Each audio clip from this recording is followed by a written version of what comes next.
Hello and good evening viewers, कैसे हैं आप लोग। स्वागत है आपका शेयर बाजार ज्ञान की एक और वीडियो में। और आज की इस वीडियो में हम बात करने वाले हैं अभी अभी आया you hello and good evening viewers, कैसे हैं आप लोग। स्वागत है आपका शेयर बाजार ज्ञान की एक और वीडियो में। और आज की इस वीडियो में हम बात करने वाले हैं अभी अभी आया यूएस सीपीआई डेटा।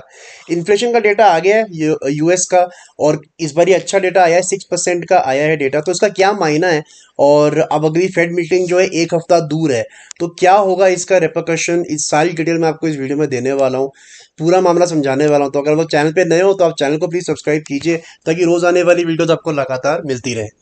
तो देखिए, बेसिकली जो इन्फ्लेशन का मामला है, जब से रेट हाइक हुआ है तब से नीचे आता जा रहा है। ये चार्ट है इन्फ्लेशन का, आपके सामने है, अमेरिका के इन्फ्लेशन का। सिंस जून 2022 जब सबसे हाईएस्ट गया था, ये 9% पे चला गया था इन्फ्लेशन। ठीक है, अब आपको बात समझनी पड़ेगी कि है क्या। जैसे हमारे यहाँ पे आरबीआई है, वहां पे फेडरल रिजर्व है यूएस के अंदर में, और उनका टारगेट है इन्फ्लेशन का 2% का। ठीक है, तो जून के अंदर में इन्होंने देखा कि इन्फ्लेशन जा चुका है 9% के ऊपर, तो इन्होंने फटाफट रेट हाइक करने शुरू करे। इतनी जल्दी रेट हाइक्स कभी भी देखने को नहीं मिले, और अभी जाके रेट हाइक्स इनके ऑलमोस्ट 5% के करीब पहुंच चुके हैं, if I am not wrong. और इसके अंदर में आप, क्योंकि इनका जो इन्फ्लेशन डेटा फरवरी का आया है वो 6% पे है। मैंने आपको अभी बताया कि इनका जो टारगेट है वो 6% से 2% पे लाने का है, जो कि बहुत दूर है।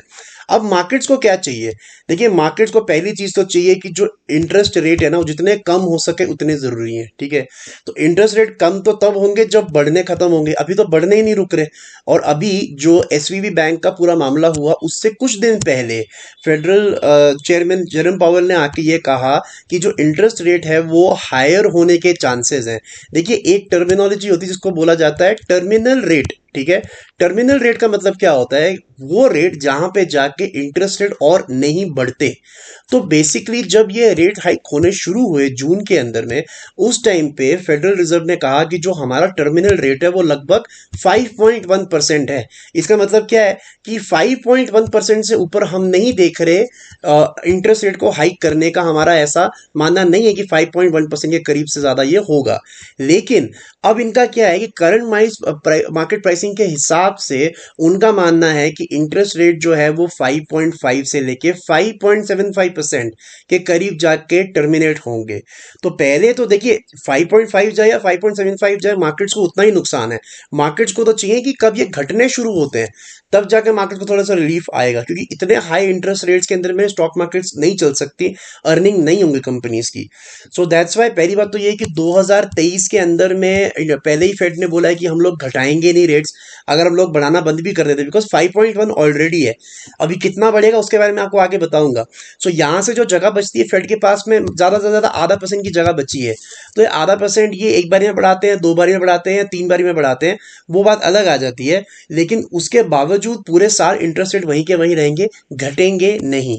अब इंटरेस्टिंग चीज होती है इस संडे, जब ये जो इन्फ्लेशन के नंबर आने थे, इससे पहले ही जो ये पूरा का पूरा मामला हो गया सिलिकॉन वैली बैंक का, जहां पे बैंक जो है डूब गया। तो उसके अंदर में अब गोल्डमैन सैक्स का ये मानना है कि ज्यादातर ट्रेडिंग कम्युनिटी, इन्वेस्टिंग कम्युनिटी का मानना ये था कि जो अगली फेड की मीटिंग है, जो कि है 21 मार्च को, सो 21 एंड 22 मार्च को अगली फेड की मीटिंग है, और 22 मार्च को हमें पता चलेगा कि फेड कितने इंटरेस्ट रेट हाइक कर रहा है या नहीं कर रहा है। सो 85% लोगों का ये मानना था इस पूरे सिलिकॉन वैली बैंक के प्रॉब्लम के आने से पहले, कि 0.25 इंटरेस्ट रेट फेड जो है इस बारी भी करेगा 21-22 मार्च को। लेकिन जब ये सिलिकॉन वैली बैंक का मामला आ गया, तो गोल्डमैन सैक्स ने कहा कि हो सकता है कि इस बार इंटरेस्ट रेट हाइक ना करे। अब इसके पीछे क्या कारण है, तो देखिए, सिलिकॉन वैली बैंक का मामला अगर आपको पूरा आइडिया नहीं है तो थोड़ा सा आपको समझा देता हूँ कि हुआ क्या था। बिकॉज इंटरेस्ट रेट्स जो है फेड ने बहुत तेजी से ऊपर किए थे, तो जो बिलियंस ऑफ डॉलर्स के बॉन्ड्स जो हैं एसवीबी ने खरीद के रखे थे, बॉन्ड की वैल्यू हो गई कम।